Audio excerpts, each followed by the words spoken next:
হরি হরি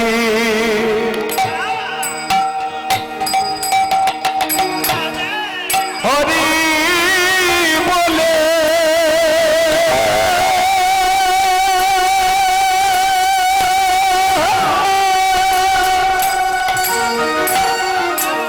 হরি বলে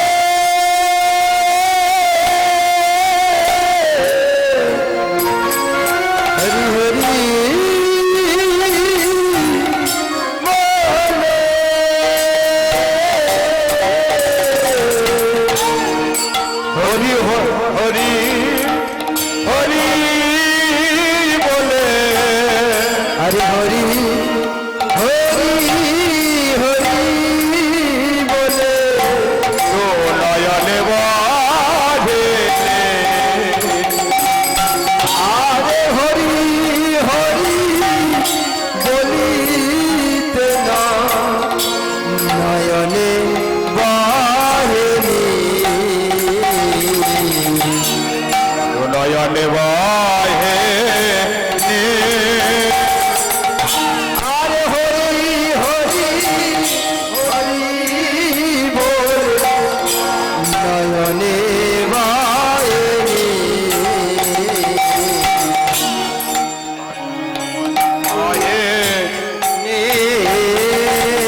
আরে কবে বা হবে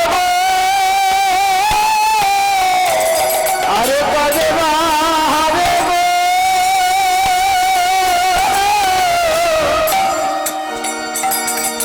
আরে কবে বা হবে গো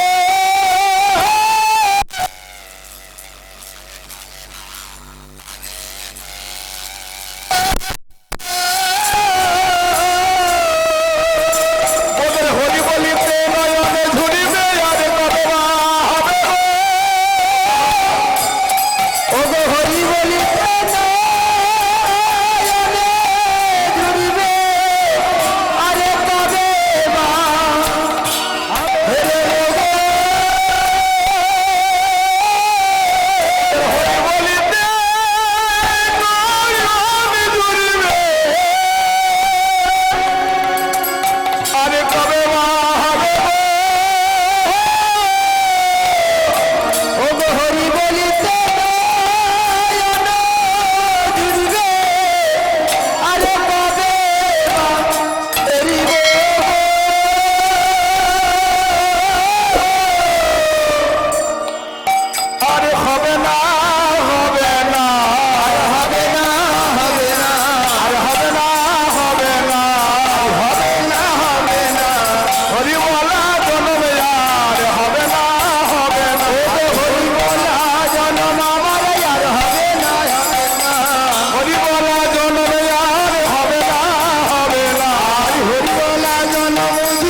জয় রাধে, জয় নিতাই। ঈশ্বর পরম কৃষ্ণ পরম কৃষ্ণ সচি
আহুত অবাহুত অনাহুত অর্হুত নিমন্ত্রিত বিনা নিমন্ত্রিত কৃষ্ণ প্রেম অনুরাগী ভক্তবৃন্দ গম্ভীরানন্দ শ্রী ভগবান শ্রী চৈতন্য দেবের অমৃত কথা আস্বাদনের পূর্বাগ্যে আপনাদের রাতুল রাঙা চরণে এ দাসের অনন্ত অনন্ত কোটি প্রণাম নিবেদন করিলাম।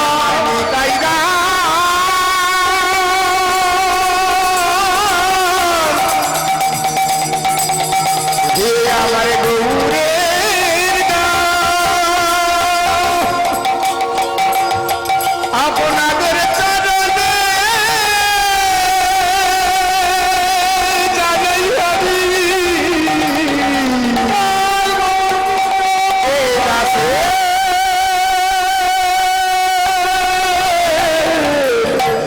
অসংখ্য অসংখ্য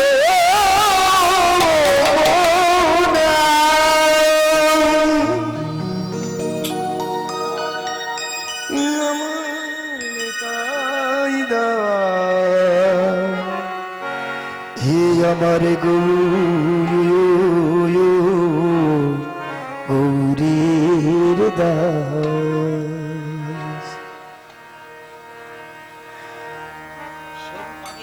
কৃতে যোদ্ধায়তে বিষ্ণু তেথায়াং যজত মুখৈ দাপরে পরিচর্যায়াং কলৌ তদ্ধোরি কীর্তনা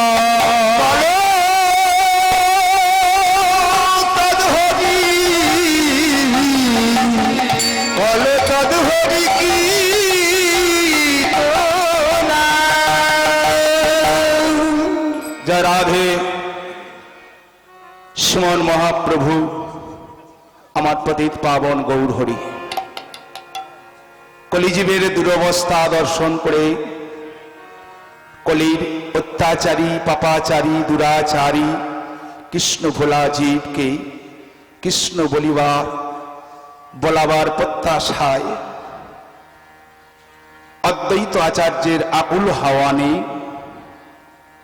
আজ থেকে বিগত 535 বছর পূর্বে সচী মায়ের ভাঙা কুটিরে সচী মায়ের গর্ভসিন্ধু মাঝে আমার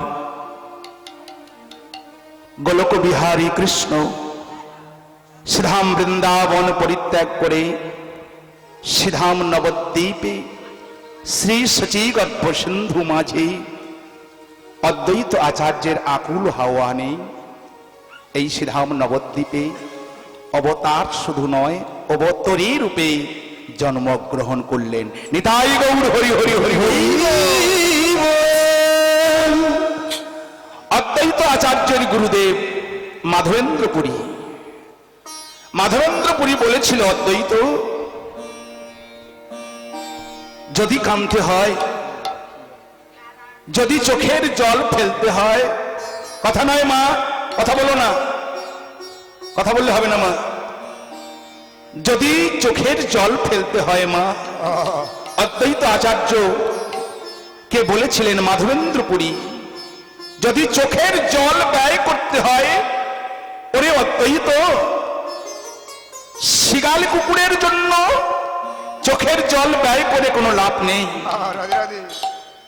চোখের জল যদি খরচ করতে হয়, চোখের জল যদি ব্যয় করতে হয়, কৃষ্ণ বলে কাঁদো, কৃষ্ণ বলে ডাকো, কৃষ্ণ বলে চোখের জল ব্যয় করো, একদিন ভগবান তোমার চোখের জলের দাম দিতেই তোমাকে সাড়া দেবে।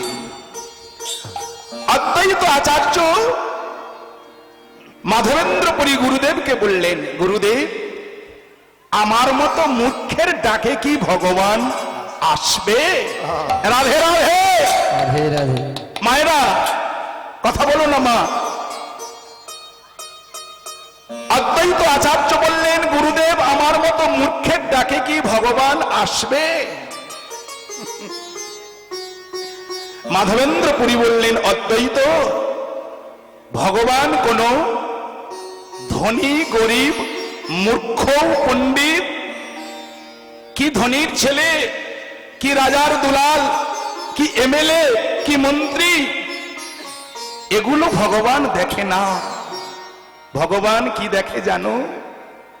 ভগবান দেখে যার ঘরে আছে ভক্তি, যার কণ্ঠে আছে প্রাণ ভরা, দু চোখের জলেই কৃষ্ণ বলে কাঁদে, ভগবান তার বাড়িতে ছুটে যায়।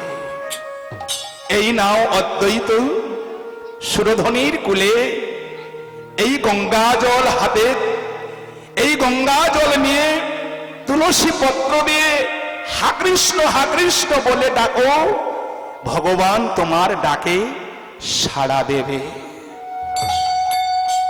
অদ্বৈত আচার্য 12টা বছর ধরে সুরধনির কুলে নয়নের জলে বুক ভাসায় হা কৃষ্ণ বলে কাঁদছে আর বলছে, দয়াময় কোথা দয়া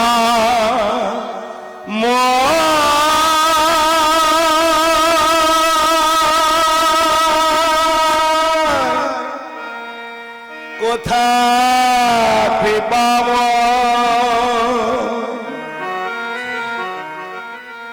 কোথা তুমি ও গো ভগবান, কোথা দয়াময়,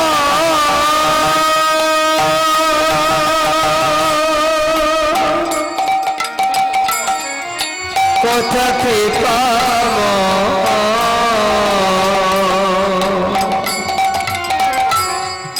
কোথা তুমি ওহে ভগবান,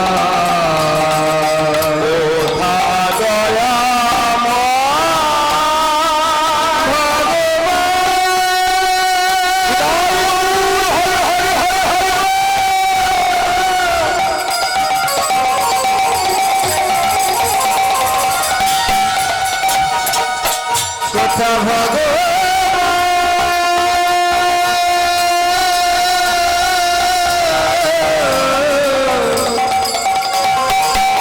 কোথা তুমি হে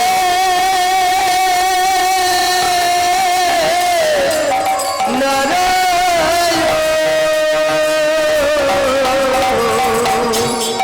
কোথা ভগবান,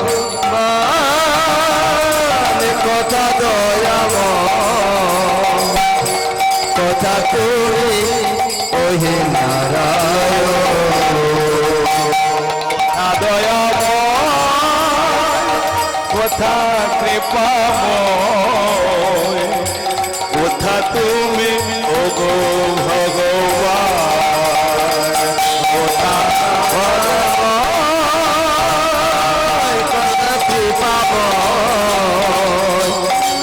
তুমি ওহে ভগবান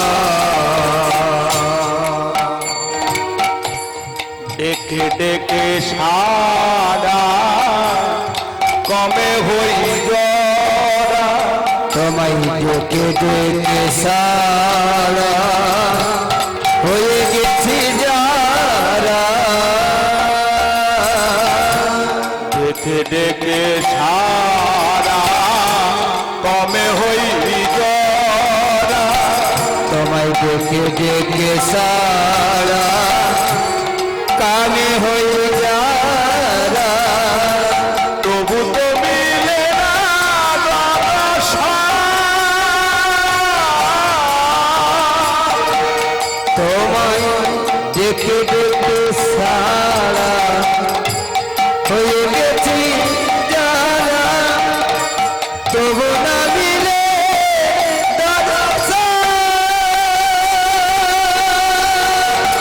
তবু তো মিলে না রসা। কথা দয়া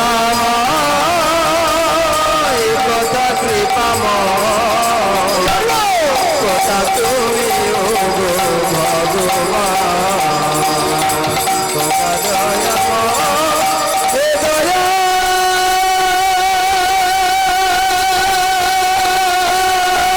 হরি গৌর হরি হরি হরি হরি হরি বল। হে কৃপাময়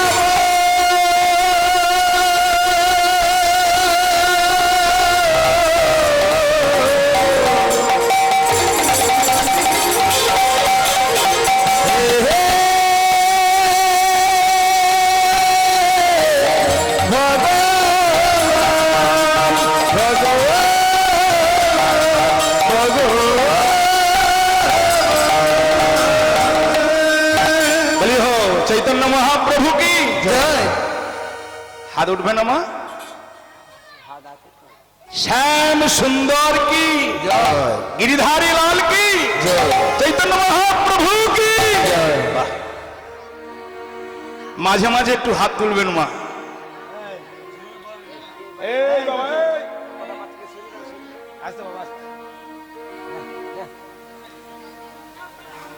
এটি মা হরিবাসরের শোভা। প্রত্যেকটা জায়গার একটি একটি শোভা আছে তো। হরিবাসরের শোভা আপনাদের বদনে দুটি বাহু তুলে হরিবোল বলা।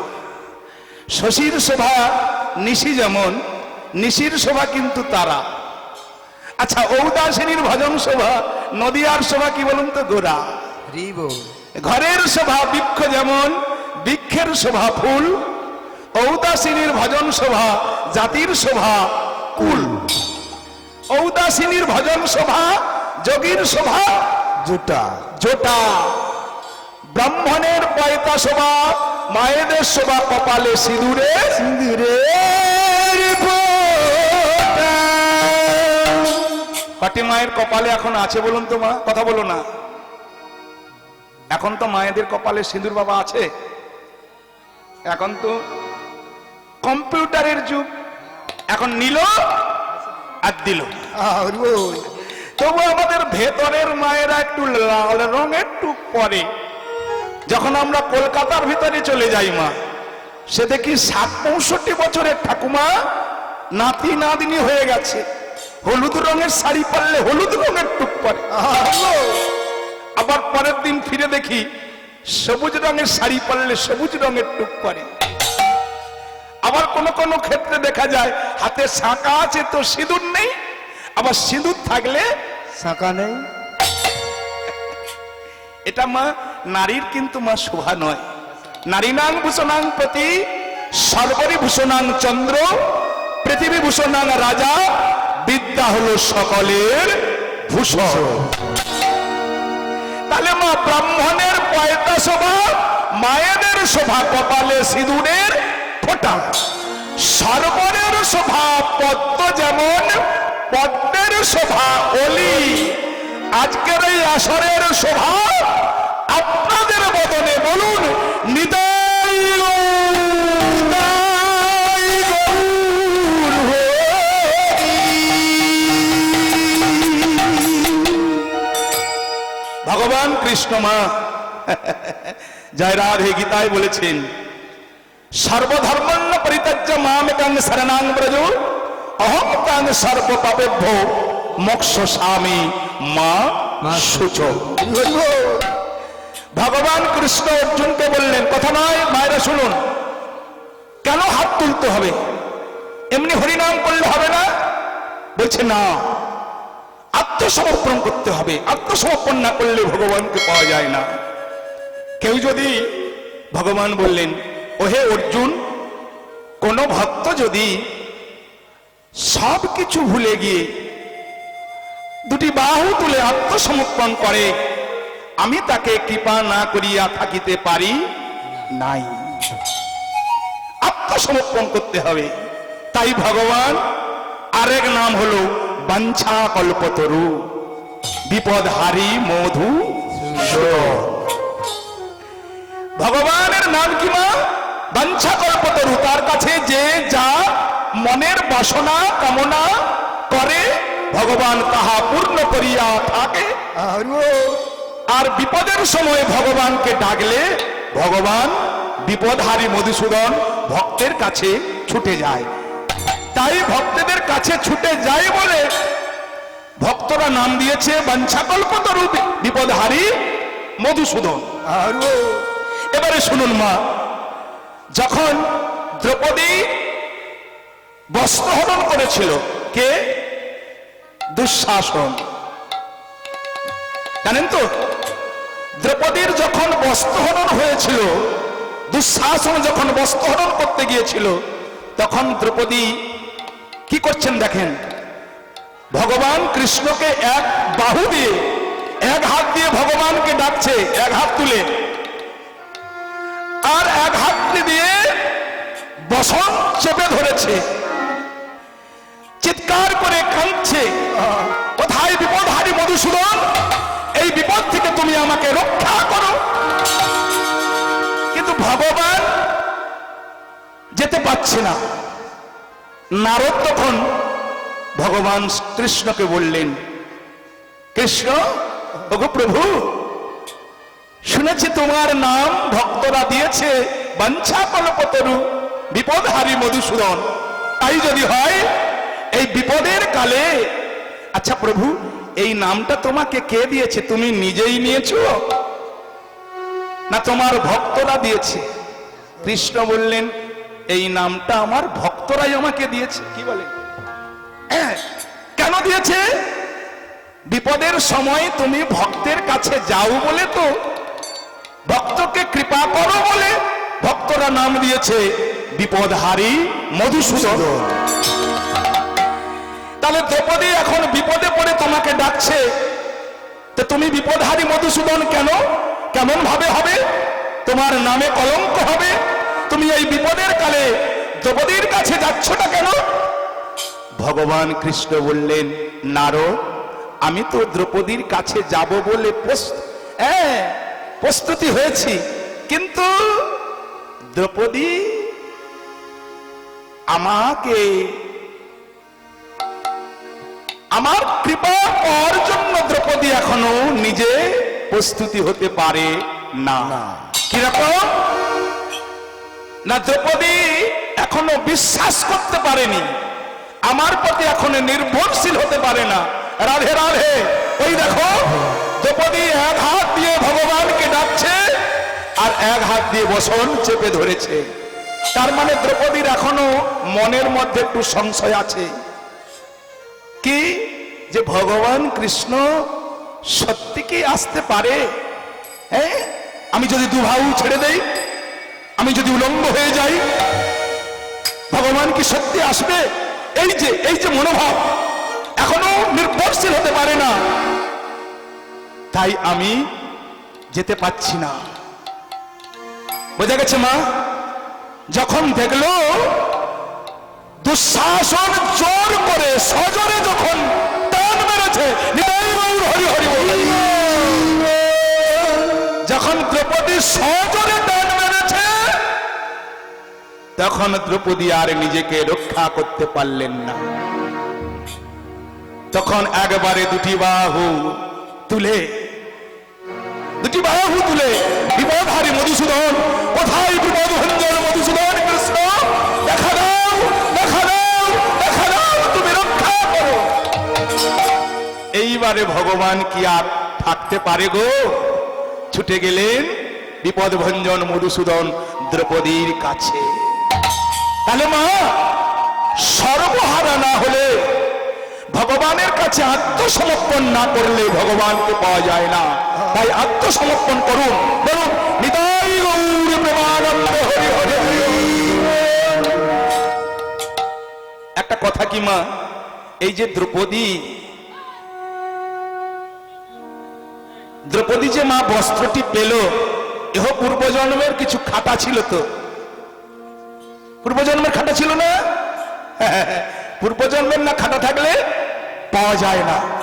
তাহলে মা একটু মাঝে মাঝে হরিধ্বনি করবেন, চৈতন্য মহাপ্রভু কি, শ্যাম সুন্দর কি, বিহারী লাল কি। তাই আমার প্রেমের ঠাকুর গৌর হরি আজ থেকে বিগত 535 বছর পূর্বে সিধাম নবদ্বীপে শচীগর্ভ সিন্ধু মাঝে শচীরানীর পরপর 8টা কন্যা হয়েছিল, নবমে বিশ্বরূপ, দশম সন্তান রূপে আমার পতিত পাবন গৌর হরি এসেছিলেন। কিন্তু মা, সেদিনের তিথিটা কি ছিল বাবা? ভগবান এলেন কোন দিন? দোল পূর্ণিমা তিথিতে। অনেক পূর্ণিমা ছিল, রাধে রাধে মায়েরা, আর ভগবান এলেন দোল পূর্ণিমাতে। কিন্তু ভগবান অন্যান্য যুগে ভগবান এসেছেন, যেমন ধরুন ত্রেতা যুগে রামচন্দ্র এলেন রাম নবমীতে, তারপরে কৃষ্ণ এলেন কৃষ্ণ অষ্টমীতে, কথা বলুন, রাধারানী এলেন রাধা অষ্টমীতে, আর কিন্তু আমার গৌর হরি এলেন অষ্টমী নবমীতে নয়, ইনি এলেন দোল পূর্ণিমাতে। আসলে মা, এই অবতারটা সম্পূর্ণ আলাদা। আচ্ছা একটা কথা বলি, কথা বলো না মা, কথা বলো না। অনেক পূর্ণিমা ছিল, দোল পূর্ণিমাতে এলেন কেন? ভগবান গৌর হরি হলেন আমাদের কাঙালের ঠাকুর, ইনি হলেন কাঙালের ঠাকুর গো। কলির জীবের মধ্যে অনেক অহংকার আছে, এই অহংকার গুলোকে চূর্ণ করবার জন্য, আমিত্ব অহংকারকে চূর্ণ করবার জন্য উনি বেছে বেছে দোল পূর্ণিমাতেই এলেন। এই দোল পূর্ণিমা, যার 5তলা পাকা বাড়ি, যার 10তলা পাকা বাড়ি, সেও কিন্তু কি ছেঁড়া জামা ছেঁড়া কাপড় পরে না কেন? ওই দিনটা গায়ে রং দেবে বলে। কাঙালের ঠাকুর এলেন সকলকে কাঙাল সাজাবার তরে, দোল পূর্ণিমাতে এলেন। সেগুলো নিতাই গৌর হরি হরি হরি। তাহলে মা, ভগবান যতবার অবতার হয়েছে, সম্পূর্ণ অবতারটা, এই অবতারটা সম্পূর্ণ আলাদা। অবতারটা কেমন? চৈতন্য চরিতামৃত বললেন, ও গো রাধা কৃষ্ণ তুই তনু,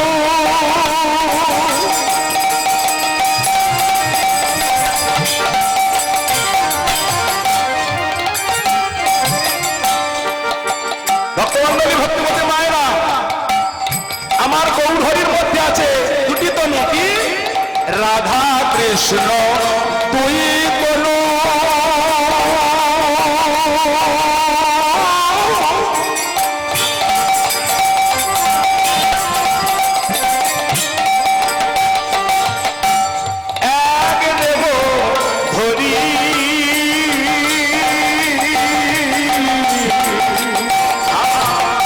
রাধা কৃষ্ণ তুই তনু, রাধে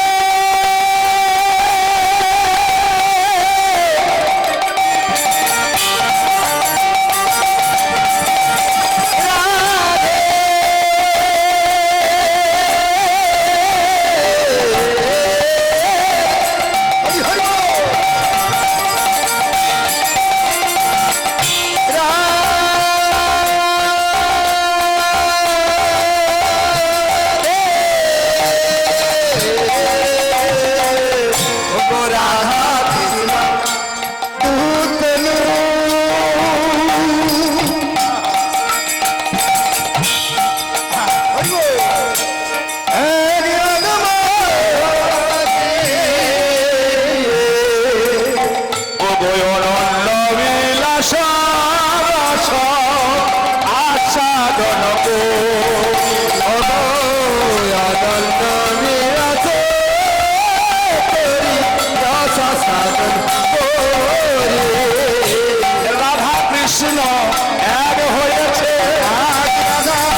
আমাদের কলিযুগের শ্রী ভগবান রাধা কৃষ্ণ এক হয়েছে।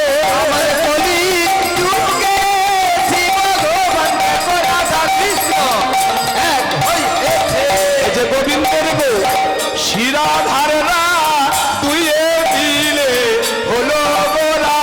গোবিন্দের গো রাধারা দুয়ে দিলে হইল গোরা। ভক্তমন্ডলী ভক্তিমতী মায়েরা, একটা রহস্য নয়, একজনের ভেতরে দুজন আছে। কি বাবা? একটি পুরুষ বিগ্রহ আর একটি নারী বিগ্রহ।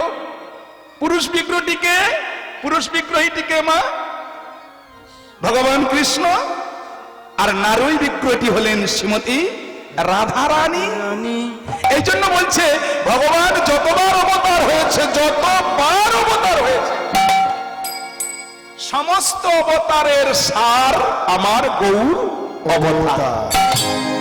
আরে বাবা, সার মানেই তো গুণ বেশি, গুণ বেশি হলে দাম বেশি। এই যে মা মিষ্টি দোকানে দেখবেন অনেক মিষ্টি আছে, সব মিষ্টির দাম কি বাবা একই রকম?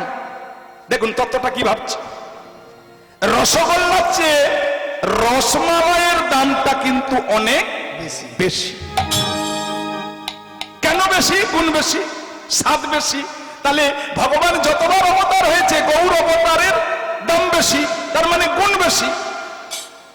রাধারানীর ছিল 60 গুণের অধিকারী, আর কৃষ্ণ ছিলেন 64 গুণের অধিকারী। তাহলে দুজনে যদি এক হয়ে যায়, গুণ বাড়বে না কমবে? বাড়বে। তাহলে দেখেন, তাহলে মিষ্টি দোকানের রসগোল্লা, ওখানে চিন্তা করুন, রসগোল্লার চেয়ে রসমালাইয়ের দাম বেশি। হিসাব করে শুনুন বাবা, হিসাবটা কি? না, রসগোল্লা কোথা থেকে জন্ম? বাবা রসগোল্লার জন্মটা কোথা থেকে? দুগ্ধ থেকে ছানা, তো ছানা থেকে রসগোল্লা। সেই রসগোল্লা যখন দুধে ডুবানো হলো, তখন তার নাম কি হবে? রসমালাই বা ক্ষীরকদম। এই তো। তাহলে যেখানে জন্ম, দুধ থেকে জন্ম, যেখান থেকে জন্ম সেখানে ডুবতেই তার দাম বাড়লো। তো গৌর অবতারটা ঠিক তেমনি। দেখুন, যেখান থেকে জন্ম সেখানে ডুবলে দাম বেড়ে যাবে। বুঝাতে পেরেছি মা? যেখান থেকে জন্ম সেখানে ডুববে, তবে দাম বাড়বে। কিরকম? আচ্ছা, পূর্ব নীলাতে, আগের নীলাতে কি দেখছি? 1 থেকে 2 হয়েছে। 1 থেকে 2 কিরকম মাথায় নিয়ে শুনতে হবে। সেখানে ছিল কৃষ্ণ বামঙ্গ থেকে শ্রীমতী রাধা ঠাকুর রানী সৃষ্টি হলো। তাহলে 1 থেকে 2 হলো। আচ্ছা, কলিকালে কিন্তু তার বিপরীতটা কি? ওখানে 1 থেকে 2 বাড়লো, এখানে কিন্তু কমলো। এখানে 2 থেকে 1 জন হলো। রাধা আর কৃষ্ণ 2 মিলে 1 হলো। বাড়লো না কমলো? তাহলে ওখানে বাড়লো, এখানে কমলো। কি অবতারটা সম্পূর্ণ আলাদা নয়? তাহলে রসমালাই কেমন করে হবে দেখেন। তাহলে দুগ্ধকে ভগবান কৃষ্ণ, এবারে দুগ্ধ থেকে রসগোল্লা হবে। বামঙ্গ থেকে শ্রীমতী রাধা ঠাকুর রানী রসগোল্লা। নিতাই গৌর হরি হরি হরি। ভালো করে শুনুন, মন দিয়ে শুনুন মা। তাহলে ভগবান কৃষ্ণ এখানে দুগ্ধ থেকে বামঙ্গ থেকে শ্রীমতী রাধা রানী, দুগ্ধ থেকে ছানা হয়ে রসগোল্লা হলো কে? সেটি হলো শ্রীমতী রাধা রানী। এবারে যেখান থেকে জন্ম সেখানে ডুবলে তবে রসমালাই হবে। তাহলে সে আবার কোথায় গিয়ে ডুববে কলিকালে? সেই রাধারানী ডুবলো কোথায়? দেখুন, দুগ্ধে গিয়ে ডুবলো, কৃষ্ণের অঙ্গে গিয়ে ডুবে গেল না? যেই কৃষ্ণের অঙ্গে গিয়ে ডুবে গেল, নাম হয়ে গেল গৌরাঙ্গ রূপ রসমালাই। তাহলে মা, একজনের ভেতরে 2 জন আছে। তাহলে আমরা গৌরকে পুরুষ বলবো না নারী বলবো? ভাবুক বললেন, কিশোরী কিশোরী তুমি, কিশোরী কিশোরী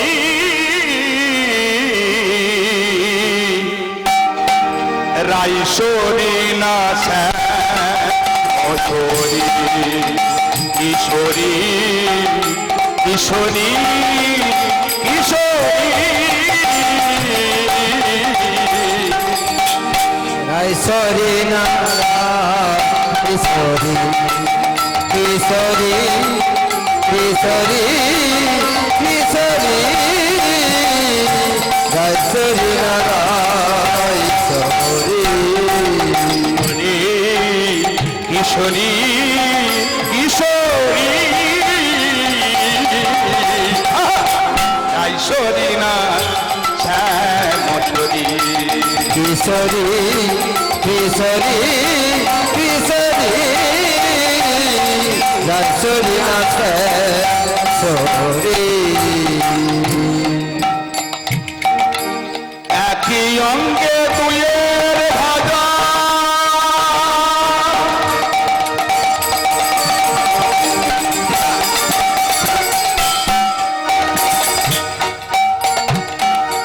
একই অঙ্গে দুয়ের ভাজা, আর একই অঙ্গে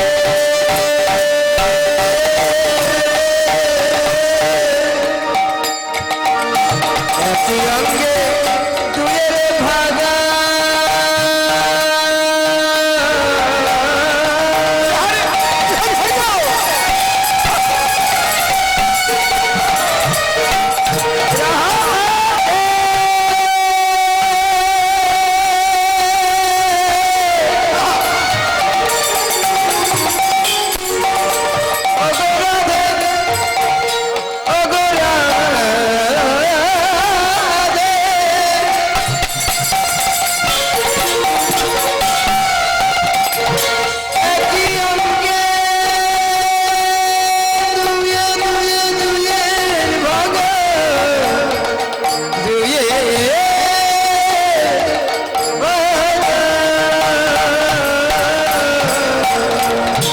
একই অঙ্গে দুয়ের ভজন, কার বসবা কার বা পূজন, একই অঙ্গে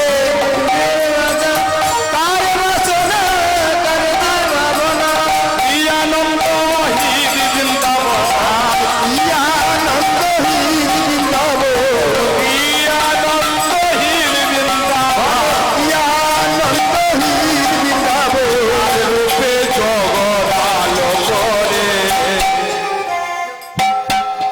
বলো কিশোরী কিশোরী কিশোরী কিশোরী কিশোরী, রাইচরি কাজা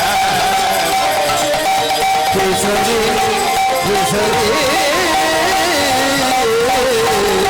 রাইসরি না শ্যামসুন্দরী,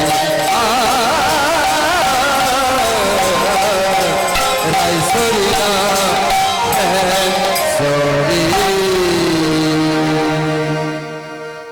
এ যে রাই না কিশোর, কিশোর না রাই, ওগো কিশোরী তোমাকে কিশোর বলবো না কিশোরী বলবো?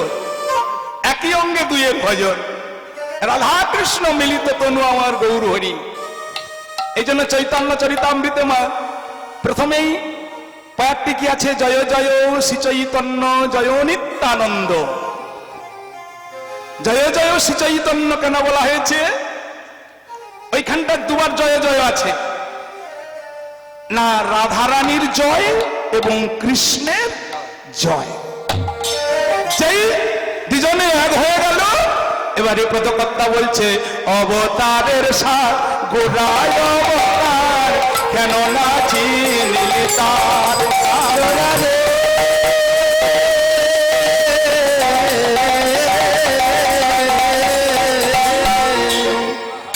অবতারের গোড়াই অবতার, বুঝিলি তারে, অবতারের সাথ গোড়ায় অবতার, কেন না চিনলি তারে। অবতারের সার গোড়াই অবতার, কেন না চিনলি তারে। হরিণী রে মা গেল না পিয়া, হরিণী রে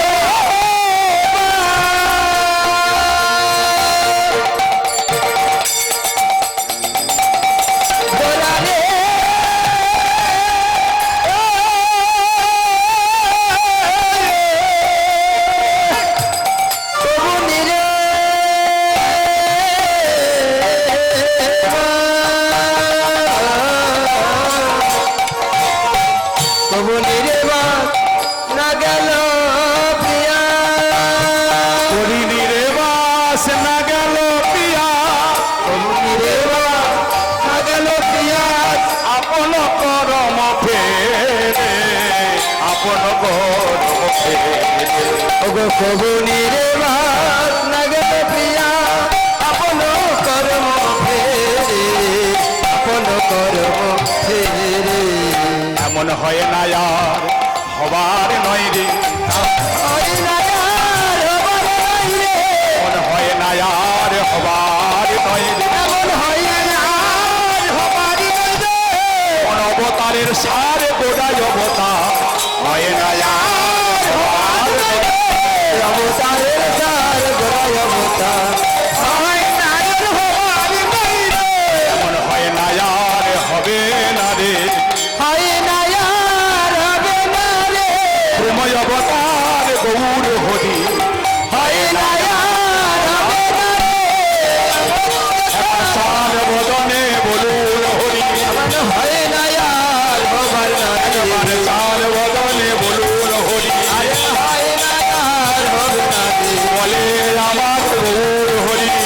হয় না আর হবে না রে হরে কৃষ্ণ হরি বলে হয় না চাঁদ বদনে হরি বলে চাঁদ বদন হরি বলে হয় না আর হবার নাই রে মন হয় না আর হবার নাই রে সেই প্রেম অবতার গৌর হরি অবতীর্ণ হয়ে মা কলিজীবের দুরবস্থা দর্শন করে সুরধনির কুলে ভাবছে, আমি তো পতিত পাবন গৌর হরি, আমার নাম পতিত পাবন অবতার। আমি কথা দিয়েছি কলির জীবকে মুক্তি করব, কলির জীবকে উদ্ধার করব। ভগবানের তিনটা প্রতিশ্রুতি ছিল, রাধা প্রেম গোপী ভাব, গোপী ভাব আপন মাধুরী, আপন মাধুরী এই তিনে সাধনের লাগি নদিয়া এলেন গৌর হরি। তিনি সদিতে লাগি আমার নদী আমি হরি এটা মুখ্য উদ্দেশ্য। গৌণ উদ্দেশ্য কি?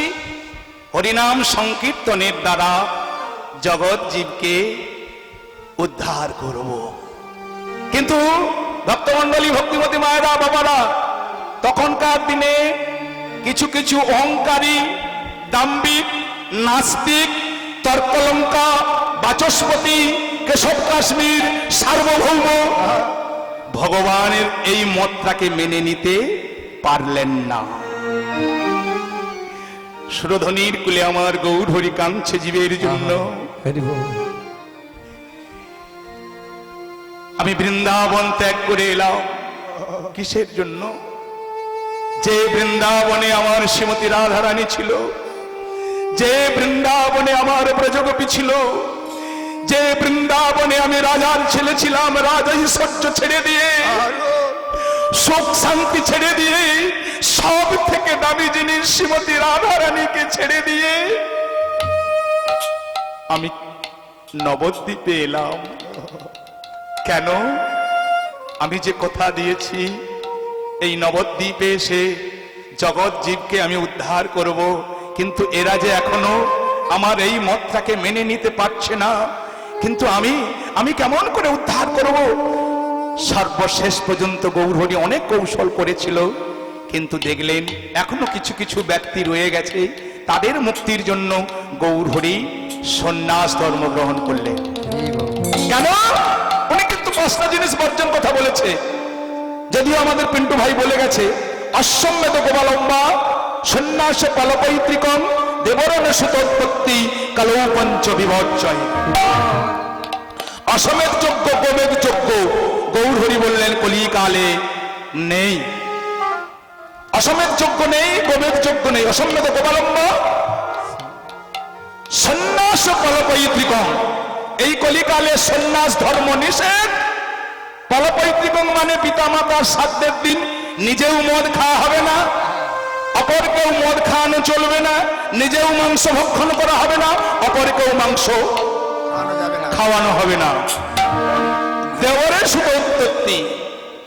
তখনকার দিনে প্রবাদ ছিল বাবা, বড় ভাই যদি মারা গেত তার পরে ছোট ভাইয়ের দ্বারা বৌদির গর্ভে সন্তান উৎপাদন হতো, কিংবা বড় ভাই যদি কোনো দিল্লি বা বোম্বে কোনো দূরজার্নিং জায়গায় যদি চাকরি বাকরি করতো, তখনকার দিনে তো যানবাহন ছিল না, কয়েকদিন পরে আসতো, দু বছর 3 বছর পরে আসতো, এসে দেখতো ছোট ভাইয়ের দ্বারা অন্য ভাইয়ের দ্বারা এলকা লড়কা হোগা। মহাপ্রভু বললেন এটা কুসংস্কার, চলবে না। কিন্তু মা সব জায়গায় বন্ধ হয়ে গেছে, এখনো কিছু কিছু জায়গায়, মানে বিশেষ করে উড়িষ্যায় এটা থেকে গেছে কিছু কিছু জায়গায়। কি করে বোঝা গেল বাবা?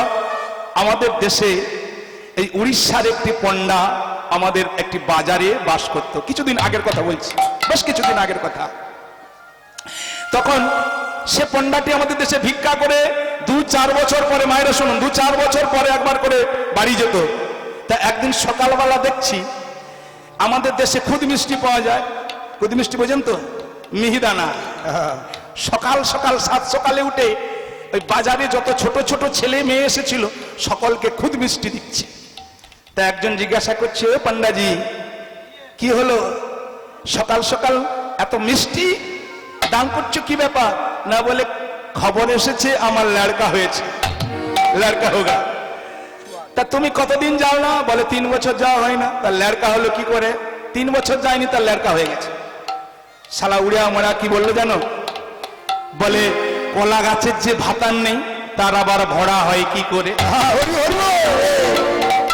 শালা উড়িয়া। দেখেন মহাপ্রভু বললেন এটি বর্জন করতে হবে। তাহলে অসম্মান গোপালম্ব সন্ন্যাস কল পৈতৃক অনুতবরণ সুদোৎপত্তি কলৌ পঞ্চ বিবর্চয়ে, কলিকালে সন্ন্যাস ধর্ম নিষেধ।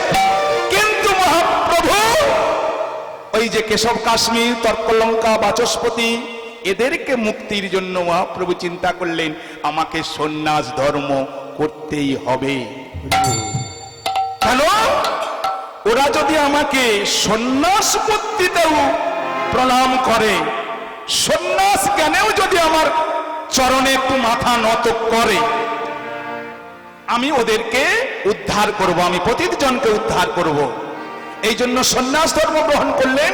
করার পর চললেন কোথায়? সার্বভৌম, যিনি নীলাচলের বড় পণ্ডিত। একদিন গভীর রাত্রিতে, মায়েরা শুনুন, গোপীনাথ আচার্য আর সার্বভৌম দুজনের তুমুল তর্ক হচ্ছে। গোপীনাথ আচার্য সার্বভৌমকে বোঝাচ্ছেন, সার্বভৌমকে বোঝাচ্ছেন, দাদা তুমি ভুল বুঝেছ। কলিকালে সিধাম নবদ্বীপে নদিয়ার চাঁদ আমার গৌরহরি, এ যে হলো কলিযুগের ভগবান। রাধা কৃষ্ণ দুই তনু মিলিত হয়ে আমার গৌরহরি হয়েছে। কিন্তু সার্বভৌম, যিনি পূর্ব নীলাতে ছিলেন দেবগুরু বৃহস্পতি, তিনি পণ্ডিতের অভিমান, পণ্ডিতের অহংকার, রাজার ছেলে, বড় ধনীর ছেলে, গোপীনাথ আচার্যকে পাত্তাই দিচ্ছে না, বলছে না গৌরহরি ভগবান নয়। গৌরহরি ভগবান কি করে হতে পারে? গৌরহরি ভগবান নয়, একজন ভক্ত। গোপীনাথ আচার্য কেঁদে কেঁদে বলছে, সার্বভৌম তুমি বুঝতে পারছো না, তুমি ভুল করছো। তৃণমূল তর্ক হচ্ছে, রাত্রিতে পেরে উঠতে পারলো না, বোঝাতে পারলো না। তখন গোপীনাথ আচার্য মহাপ্রভুকে বলছে, গৌরহরি আমি গোপীনাথ আচার্যকে কোনো রকম বোঝাতে পারলাম না, প্রভু গো একটু কি আপনার কৃপা হবে না? এই গোপীনাথ আচার্য বলছে, একটু সার্বভৌমের প্রতি আপনার কৃপা হবে না? গোপীনাথ আচার্যর চোখের জলের দাম দিতে, গোপীনাথ আচার্যের আহ্বানে ভক্তের মান রক্ষা করার জন্য গৌরহরি মনে মনে ভাবছেন, সার্বভৌম আমি যে সেই কৃষ্ণ, এটা তোমাকে জানাতে হবে। তাই সেদিন মা গৌরহরি ষড়ভুজ মূর্তি ধারণ করলেন, 2 হাতে তীর ধনুক, 2 হাতে দণ্ডকমণ্ডল, 2 হাতে তার মুরলীধর, এসে ডাকছে সার্বভৌমকে, সার্বভৌম সার্বভৌম সার্বভৌম বলে ডাকছে। অমনি গভীর রাত্রিতে দরজা খুলে এসে দেখে অপূর্ব মূরতি, চরণে লুটিয়ে পড়লেন। সার্বভৌম বললেন, প্রভু তোমায় চিনতে ভুল করেছি। আর উজ্জ্বল কান্তি রূপটাকে দেখে চরণে লুণ্ঠিত হয়ে গাইছে, প্রভু গো একে উজ্জ্বল বরণ তোমার গৌরবরণে বিলসিত নীরবধি ভাব বিদেহা।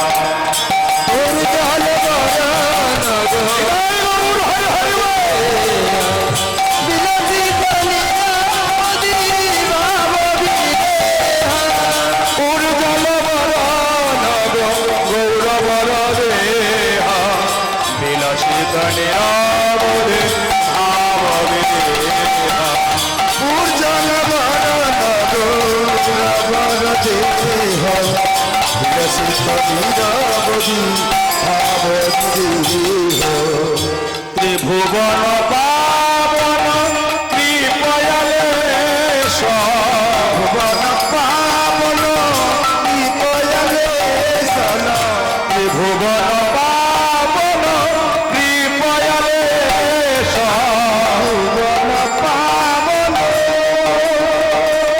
হরে হরে হরে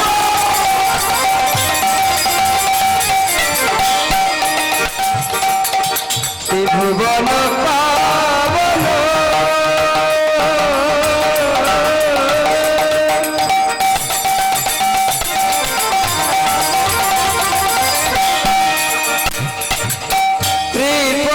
কৃপয়ালেশ, ভুবন পাবন কৃপয়ালেশ, তম প্রণমামিত শীর্ষ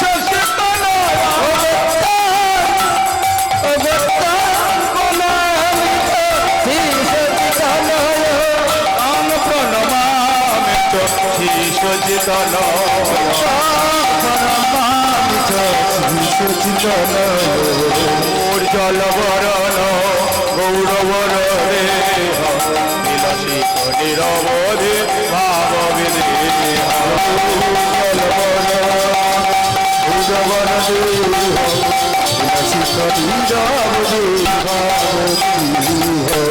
ঠাকুর আমার করুণার অবতার গো, ঠাকুর আমার করুণার অবতার গো, ঠাকুর আমার করুণার অবতার গো, আর ঠাকুর আমার করুণার অবতার গো, যারে দেখে তারে কহে তন্ত্রে দৃঢ় ধরে, দেখে তারে কহে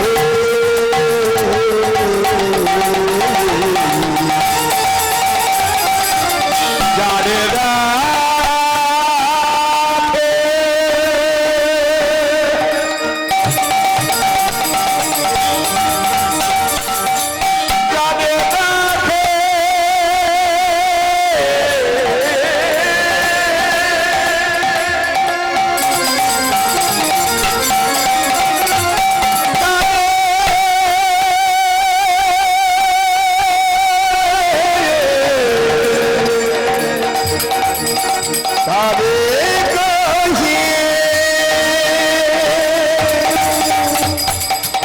দেখে তারে কহি অন্তে তিল ধরি, আরে দেখে তারে কহে তন্ত্রে তিল ধরি, যারে দেখে তারে কহে তন্ত্রে তিল ধরি, আমারে কিনিয়া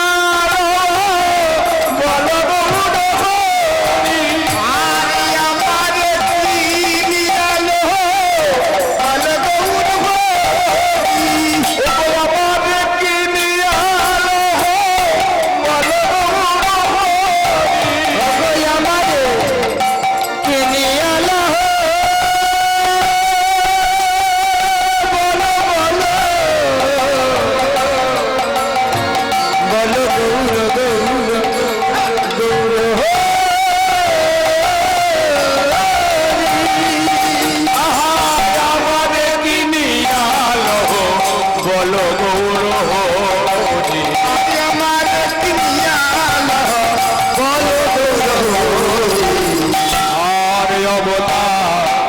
করুণার অবতার করুণার অবতার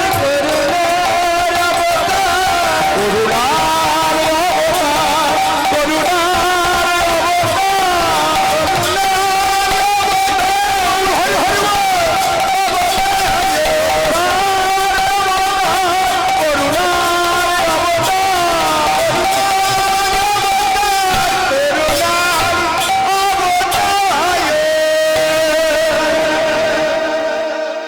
সার্বভৌমকে কৃপা করে মা পতিত পাবন গৌরহরি 24 বছর বয়সে সন্ন্যাস ধর্ম গ্রহণ করে মর্মীয় ভক্ত নিত্যানন্দকে নিয়ে বদনে কৃষ্ণ গুণ গান গাইতে গাইতে ওই নীলাচলেই যাচ্ছে। বিষয় শুরু। আজকের বিষয় মা নীলাচলের একটি কথা শুনবো মা। নীলাচলের পরম ভক্ত শ্রী মাধু দাসের কথা আমরা সাধন করব। চলুন মা একটু কৃষ্ণ গুণগান গাইতে গাইতে আমরা নীলাচলেই চলে যাই। দেখি নীলাচলে কেমন করে ভগবানকে পেয়েছিল পরম ভক্ত শ্রী জগন্নাথের ভক্ত নীলমাধবের ভক্ত ভক্ত মাধু দাস। তাই এখানে পতিত পাবন গৌরহরি মর্মীয় ভক্ত নিত্যানন্দকে নিয়ে বদনে কৃষ্ণ গুণগান গাইতে গাইতে যাচ্ছে আর জীবকে বলছে